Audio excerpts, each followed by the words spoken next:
Hindustan paper কৰ্পোৰেশ্যনৰ এখন বিশেষ জাননী আৰু এই জাননীৰ পাছতে এতিয়া নগাঁও যি কাগজ কলৰ আৱাসিক এলেকা আছে তাত এক হাহাকাৰ পৰিস্থিতিৰ সৃষ্টি হৈছে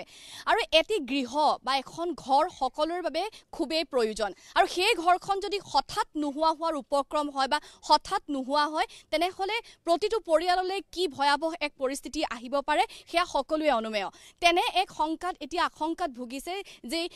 নগাঁও কাগজ কলৰ আৱাসিক আছে সেই আৱাসীসকল ইতিমধ্যে তেওঁলোক বিভিন্ন সময়ত দেখা গৈছিল যে তেওঁলোকৰ যি আৰ্থিক অৱস্থা কাৰণ দীৰ্ঘদিনে তেওঁলোকে যি প্ৰাপ্য সেই প্ৰাপ্যৰ পৰা বঞ্চিত হৈ আছে কোনো ৰকমে তেওঁলোকৰ পৰিয়ালসমূহ পোহপাল দি আহিছে আৰু তেওঁলোকৰ আচলতে কৰ্মচাৰীসকলৰ যি জীৱনৰ তেওঁলোকৰ গতিপথ বা জীৱনৰ যিসমূহ পথ বা যি তেওঁলোকে পৰিয়াল পোহপাল দিবৰ কাৰণে সেই পথো সলনি হোৱা দেখিবলৈ পোৱা গৈছিল এতিয়া আমি কথা পাতিবলৈ চেষ্টা কৰিম তেনে এটা পৰিয়ালৰ সন্মুখতে মই আছো এইটোৱে তেওঁলোকৰ বাসগৃহ য'ত তেওঁলোকে পোহপাল দি আছিল কোনোমতে আচলতে জীৱন নিৰ্বাহ কৰি আছে বুলি ক'ব লাগিব বিভিন্ন সমস্যাই জুৰুলা কৰি ৰাখিছে কাৰণ এক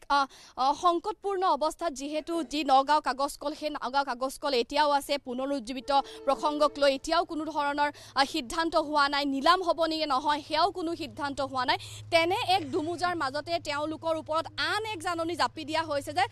মাত্ৰ 15 দিন তেওঁলোকক সময়সীমা বান্ধি দিয়া হৈছে যে মাত্ৰ 15 দিনৰ ভিতৰতে তেওঁলোকে এইসমূহ আৱাসিক এলেকা খালী কৰি দিব লাগিব অন্যথা তেওঁলোকক যি আইনী ব্যৱস্থা সেই আইনী ব্যৱস্থা গ্ৰহণ কৰিব বুলি যিগৰাকী লিকুইডেটৰ আছে সেই লিকুইডেটৰ জাননীত ইতিমধ্যে উল্লেখ কৰিছে আপোনালোকৰ পৰিয়ালটো এই বাসগৃহটিতে দীৰ্ঘদিনৰ পৰা বসবাস কৰি আহিছে আপোনালোকে ইতিমধ্যে যি প্ৰাপ্য সেই প্ৰাপ্যৰ পৰা প্ৰায় 56 মাহ বঞ্চিত হৈ আছে তাৰ পাছতে ঘৰটো খালী কৰি দিবলৈ তেওঁলোকে জাননী প্ৰেৰণ কৰিছে কি এক দুৰ্যোগপূৰ্ণ মুহূৰ্তৰ আপোনালোকে সন্মুখীন হৈছে এতিয়া ইহঁতে চৰকাৰে যে কৈছে আমাক ঘৰ খালী কৰি দিবলৈ কিন্তু আমি ঘৰ খালী কৰিম কেনেকৈ টকা পালেহে আমি যাব পাৰিম পইচা পালেহে যাব পাৰিম এতিয়া আমি দিনটো আজি 4জনী কৰি ছোৱালী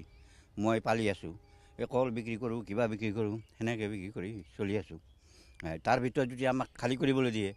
এতিয়া আমি কি কৰিম আমাক মাৰি থৈ দিয়া ভাল আপুনি যেতিয়াৰ পৰা আপোনাৰ চাকৰিটো নোহোৱা হ'ল তেতিয়াৰ পৰা আপুনি কি কল বিক্ৰী আজি 5 বছৰে আমি কলে বেছি আছোঁ মই কল বিক্ৰী আপোনাৰ 4জনীয়া পৰিয়াল যিহেতু সেই 4জনীয়া পৰিয়ালটো চলাওঁতে 6জনীয়া পৰিয়ালটো চলাওঁতে নিশ্চয়কৈ অসুবিধা হৈছে বহুত অসুবিধা সেই অসুবিধাৰ মাজতে আৰু কি কৰিম নিমখ তেল দি হ'লেও কিবা কৰি হ'লেও খাই আছোঁ আৰু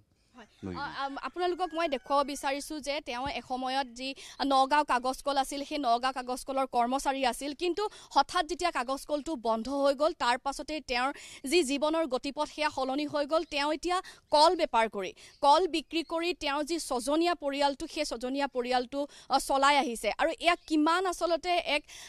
সমস্যাৰ সন্মুখীন হ'ব বা কিমান অসুবিধাৰ সন্মুখীন হ'ব সেয়া আপুনি নিজে ভাবক বা আপোনাৰ সেয়া অনুমেয় এতিয়া হঠাৎ ঘৰটো খালী কৰি দিবলৈ যিহেতু জাননী প্ৰেৰণ কৰিছে ঘৰ খালী কৰি আপোনালোক ক'ত যাব আমি ঘৰ খালী নকৰোঁ লাগে আমাক মাৰি থৈ যাওক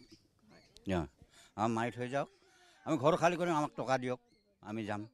আমি আজি টকা দিলে আজিহে যাম চৰকাৰে কিন্তু হেমন্ত ছাৰে আমাক কিয় এনেকুৱা কৰিছে আমি নাজানো আৰু হয়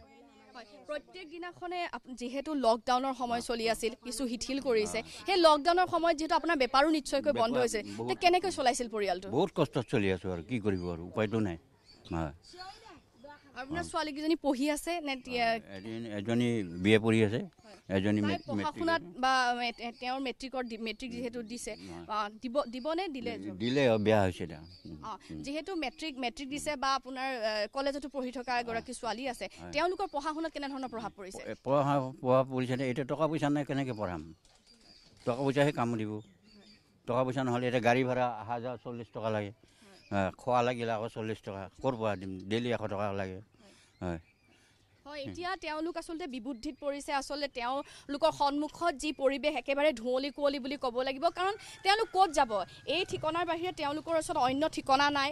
যিসমূহ প্ৰাপ্য সেই প্ৰাপ্যৰ পৰাও বঞ্চিত এতিয়া বিভিন্নজনে কৈছে যে তেওঁলোকে যিখিনি পাবলগীয়া আছে সেই পাবলগীয়াখিনি দিয়ক তাৰ পাছতে তেওঁলোকে হয়তো ঘৰ এৰিব কিন্তু তাৰ আগত তেওঁলোকে কোনোপধ্যে ঘৰ এৰিবলৈ এতিয়া মান্তি নহয় আপোনালোকক যিহেতু কালি এখন বিশেষ নটিচ দিছে যে আপোনালোকে যিটো ঘৰত আছে কোৱাৰ্টাৰত আছে সেয়া অতি শীঘ্ৰে খালী কৰি দিব লাগে 15 দিনৰ সময়সীমা দিছে আপোনালোকে খালী কৰি ক'ত যাব এতিয়া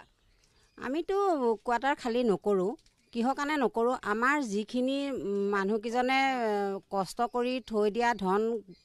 তেওঁলোকে ৰাখিছে সেইখিনি আমাক মুকলি কৰি দিয়ক তেতিয়াহে আমি কোৱাৰ্টাৰ খালী কৰিম। তাৰ আগত আমি কোৱাৰ্টাৰ খালী নকৰোঁ। আৰু দৰকাৰ হ'লে আমাক ইয়াত গুলিয়াই মাৰি থৈ যাওক, কিবা কৰি থৈ যাওক, আমি সেইবিলাক একো নাজানো। আৰু আমাৰ এটাই কথা, হিমন্ত বিশ্ব শৰ্মা ডাঙৰীয়ালৈ আমি তেওঁক এজন মানে অসমৰ মুখ্যমন্ত্ৰী হিচাপে বাছনি কৰি তেওঁক গাদীত বহালোঁ। গতিকে তেওঁ এইটোৱে চিন্তা কৰক যে এই মানুহখিনি কেনেকৈ চলিছে, কেনেকৈ কি কৰিছে। আৰু এতিয়া তৎক্ষণাতে এনেকুৱা এটা জাননী দিলে বুলিয়ে যে মানুহখিনি ওলাই যাব, সেইটো কোনো সম্ভৱ নহয়। তেওঁ আহি এবাৰ চাওক আমাৰ মানুহখিনি বিলাই কেনেকুৱা হৈছে। আপোনাৰ স্বামীয়ে যিহেতু আপোনালোকৰ পৰিয়ালটো যি কল বেপাৰ, এসময়ত তেওঁ কাগজ কলৰ কৰ্মচাৰী আছিল আৰু এতিয়া যি কল বেপাৰ কৰি আপোনালোকৰ পৰিয়ালটো পোহপাল দিছে, কেনেধৰণৰ আৰ্থিক সমস্যা বা দুবেলা দুমুঠি যোগাৰ কৰোঁতে আপোনালোকে হয়তো বিভিন্ন সমস্যাৰ সন্মুখীন হৈছে? সেইটোৱে, এতিয়া কিমান কষ্ট কৰি চলিছোঁ, তেওঁ আহি এবাৰ আমাক চাওক। আৰু এই কুলদীপ বৰ্মনে যে এই কথাষাৰ যে কৈছে, তেওঁ এতিয়া ধৰক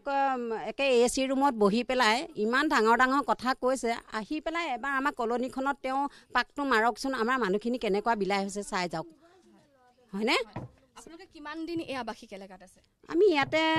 30 বছৰে হ'ল। 30 বছৰ পাছত এতিয়া তেওঁলোকৰ তথাপিও 30 বছৰ হৈছে আমাৰ। আৰু যিহেতু প্ৰতিখন চৰকাৰ আহে আৰু প্ৰতিবাৰ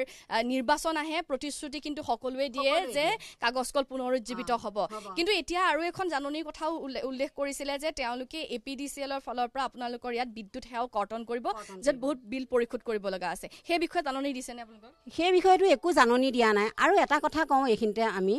চৰকাৰক মানে এইখিনিয়ে জনাওঁ, আমাৰতো প্ৰত্যেক মাহতে যেতিয়া আমাৰ দৰমহা পাই আছিল, তেওঁলোকেতো সেইটোতো কাটি ৰাখিছে। আমাৰ যিবিলাক দৰমহা পাই